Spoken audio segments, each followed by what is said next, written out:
Hello, everybody. If you want to back up your WhatsApp messages in your local drive on your Android device, and you are wondering how to do so, today we are going to guide you to the method for that. So let's just dive right in and get started. So for that, you can go over to your settings of your WhatsApp.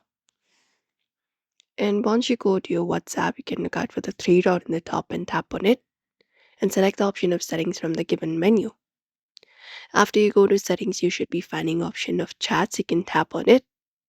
And from these options also, you need to scroll down and look out for the option of chat backup and then tap on that option right there and set backup to Google Drive. So here in the space right here, you can select up your Google account. You can just go and look out for this Google account section and tap on it and select up a specific account, a local account where you would like to store it. And once you have done so, you will be finding a backup settings with a backup option available on your screen. You just need to tap on this backup button, the green backup button, and a new backup file with a timestamp will appear confirming the local backup was created. You just need to head over there.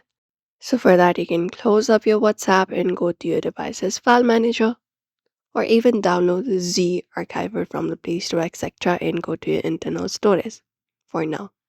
Once you are there, you can look out for Android option, and within Android, you should be finding a media option. So tap on it or look out for WhatsApp here. Directly, you can use the search at the top and find the WhatsApp folder and look out for the databases folder. You will be seeing different files, the older backup and the current one. And you can copy these files and folders to your computer on an external drive for the safe keeping. And that's it. Also, you can try reinstalling the WhatsApp and verify your phone number, and WhatsApp will detect the local backup and prompt you to restore if you do so.